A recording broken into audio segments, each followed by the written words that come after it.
We begin this chapter with the sky burning crimson as the towering statues of Hugo le Baskerville and Seth le Baskerville loomed imposingly at the base of the monuments. Vikir embraced Camus and, for a fleeting moment, silence enveloped them. But it was short-lived. Soon, the demon seized control of her body. Her appearance shifted. Her clothes, her face, even her hair, transformed. With eerie delight, she greeted him, pleased to make his acquaintance. Serre whispered to Vikir and revealed that she had heard much about him from her roommate, Camus. Vikir's eyes gleamed with irritation, his gaze sharp and unamused as it locked onto her. The spikes had impaled Vikir's body, leaving him gravely wounded. Yet, despite his injuries, his composure never wavered. Cold and deliberate, he demanded to know what she had done to Camus' morgue. Serre's focus sharpened on Vikir, her gaze flickering toward him with something akin to twisted fascination. A smile curled on her lips as she taunted him, asking if he was truly concerned for Camus. Without giving him a chance to respond, her third eye became disgustingly huge, its grotesque iris unveiling Camus, limp and unconscious, her limbs ensnared by Serre's pulsating muscle tissue. Serre's grin widened, exposing rows of needle-like teeth as her expression darkened.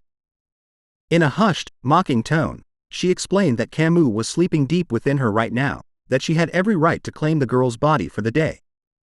Then she sneered, questioning how long Vikir intended to hug her for. Before he could react, Serre summoned her power. In an instant, skeletal warriors materialized overhead, their spears poised to strike. The undead lunged forward, their weapons slicing through the air. But just before impact, Vikir released his hold on Camus, now seized by Serre, and leapt backward, putting several yards between them. As he landed, the gaping wounds in his chest began to knit themselves shut, flesh weaving back together with unnatural speed. Serre rose to her feet, studying him in eerie silence. The skeletal warriors remained motionless around her. Then, a flicker of amusement crossed her face. With a casual touch, she reduced the undead to ashes, her lips curling into a demonic smile. This was no ordinary battlefield. They stood within Andromalus's exclusive trap. The realization struck her. Vikir was the demon hunter who had killed her comrade. A dark irony settled in her mind. The man Camus had been searching for was none other than the infamous demon hunter himself. Serre's slender fingers drifted absently to her chin, her nails lightly grazing her skin as her mind churned with suspicion. Her gaze lifted slowly, drawn to the distant heavens. Her azure eyes, sharp as cut gemstones, flared with sudden confusion, the pupils dilating in disbelief. How could this man know so much about the 10 elite corpses? She extended her hands and began walking toward Vikir. She recalled how his soul had remained hidden even from her demonic eye, a mystery she had yet to unravel. Serre wasn't sure if Vikir truly belonged to this world. He sat with one hand resting on the ground, watching her silently, offering no response. His stillness spoke volumes. A faint smile appeared on Serre's lips. To her, he had always seemed cold and distant. Perhaps she thought he would react if she told him the sorrowful tales of Camus. In an instant, the wounds inflicted by the spikes on Vikir's body vanished as though they had never existed. He turned his gaze toward the demon, his eyes burning with fury. Serre then revealed a dark truth. Camus, in a desperate attempt to save a single man, had resorted to the forbidden magic of complete revival. The spell had failed, leaving Camus paralyzed and unable to move. She's a pitiful, naive girl, Serre said with disdain. In the destroyed room, she laid on the floor for several days. She already tried everything and didn't have the will to live anymore. With a chilling smirk, Serre asked Vikir if he wanted to hear something amusing. Her azure eyes gleamed with malevolence as she pointed to herself. Just before death could claim Camus, she had called out to a demon. And in that final, hopeless moment, she became Camus' last and only hope. Vikir's eyes widened, a flicker of confusion breaking through his usually stoic expression. Serre's words struck deeper than he expected, the story unraveling in front of him like a cruel revelation. Camus. What had she done?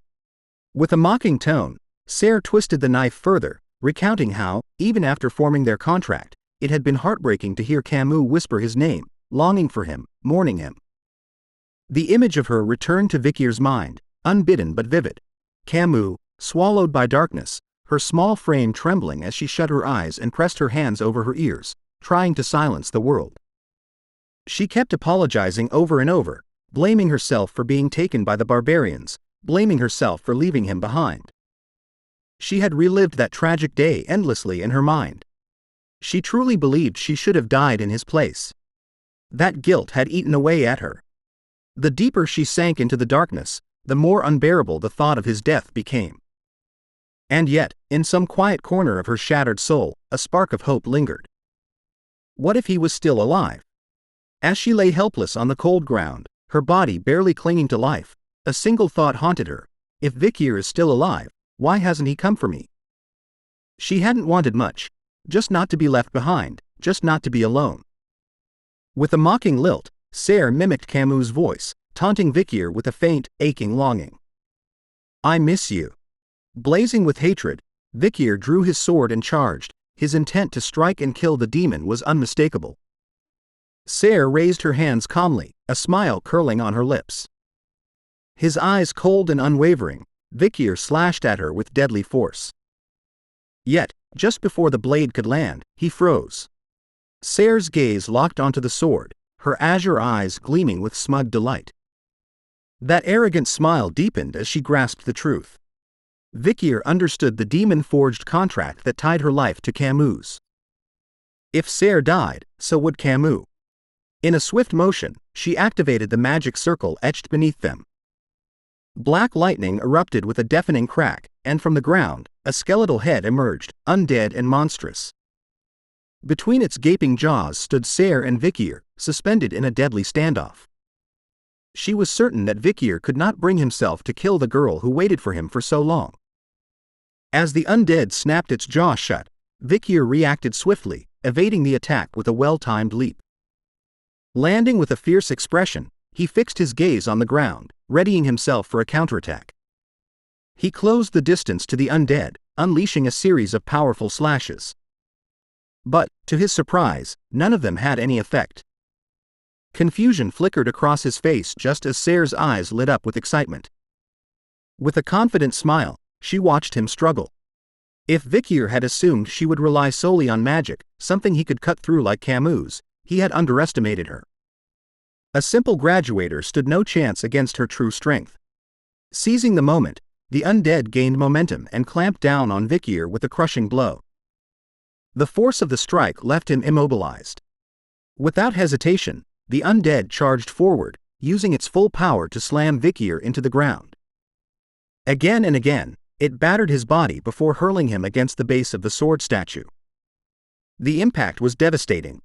The statue cracked under the force, and blood began to spill once more from Vikir's wounds. Serre taunted him, jeering that, rather than saving anyone, he was the one on the verge of dying. Wounded and still, Vikir lowered his gaze to the ground, lost in thought. Memory surfaced. His battle with the big-ass spider, the presence of Madame, a creature of overwhelming power. Despite the pain, he reached for his sword, steeling himself to fight once more.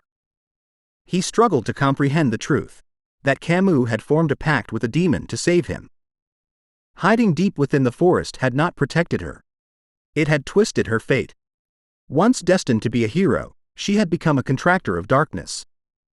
A grim image took shape in his mind, the necessity of killing a man to sever the bond between demon and human. To destroy the demon, the contractor must die first.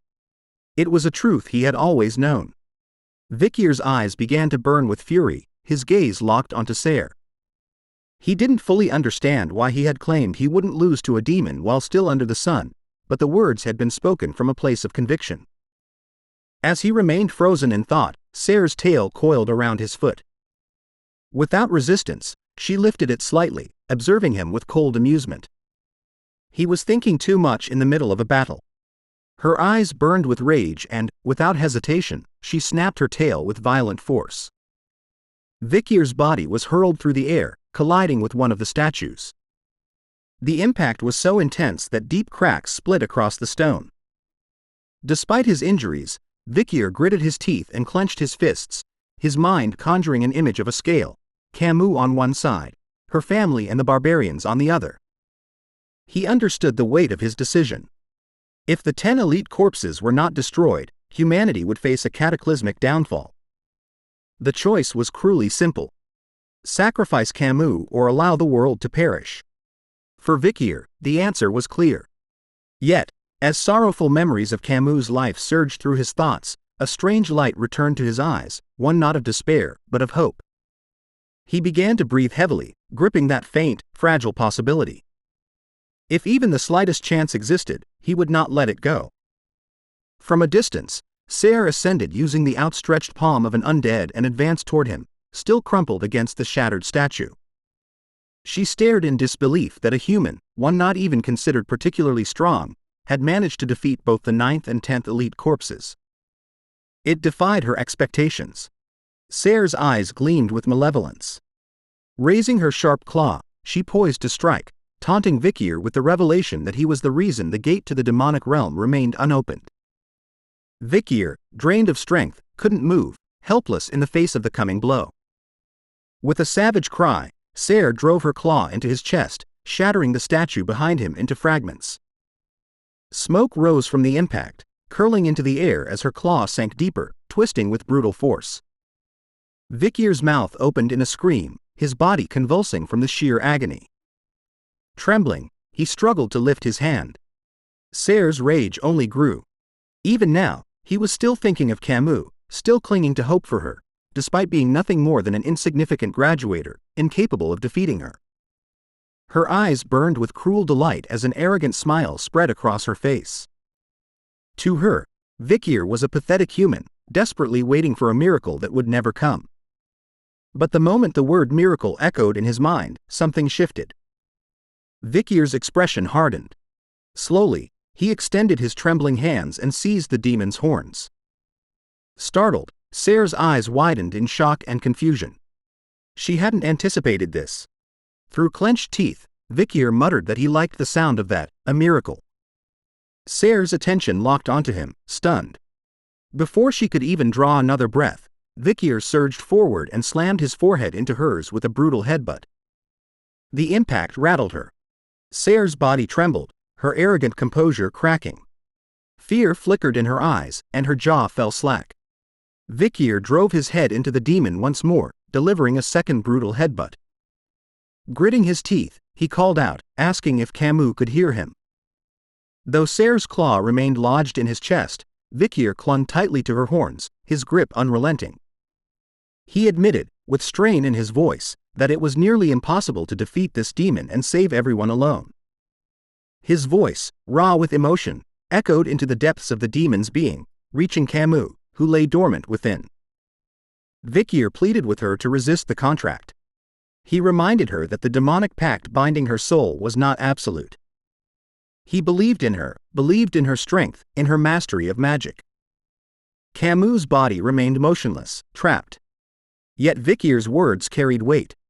He confessed that the cost for defying the contract would be her own soul, that it would burn as payment. And yet, he vowed to destroy Serre at that precise moment, no matter the price. Eyes ablaze with determination, Vikir shouted with all the strength he could muster, declaring that together they would forge a miracle. Serre's gaze snapped toward him, her eyes wide with fury. Enraged, she ripped her claw from his chest and delivered a vicious kick that sent him flying while calling him a crazy mutt. Vikir's body skidded violently across the ground before crashing against another statue with bone-jarring force. Serre descended to the ground, her expression cold and resolute. She vowed to turn Vikir into an undead soldier, one who would take the place of the 9th and 10th corpses and serve in her crusade to destroy mankind. Stretching out her hands, she advanced toward him with deliberate steps. Vikir, bloodied and battered, placed a hand against the earth and pushed himself upright.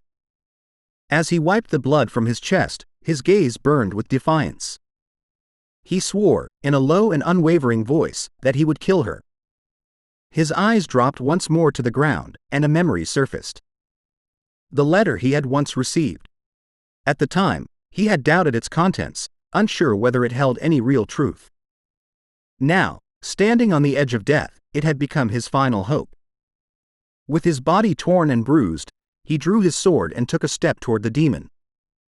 As he walked, his gaze fell upon the statue of Hugo. Never in his life had he imagined that Hugo le Baskerville would be the one to guide or support him. And yet, in this moment, it felt as if some part of that legacy stood with him. Sarah stood across from Vikir, her presence shifting as the air around her grew thick and oppressive. Her transformation began in a slow, deliberate surge. Her once humanoid form, a blend of human grace and demonic menace, now gave way to a fully realized nightmare. Gleaming white armor, impossibly radiant yet ominously cold, enveloped her body like living metal, sculpted with jagged edges and infernal markings that pulsed with dark energy. Her features twisted, becoming something wholly inhuman, eyes blazing with hatred, her mouth curled into a snarl. From every inch of her, a dense, suffocating aura radiated, thick with malice, ancient power, and the stench of death.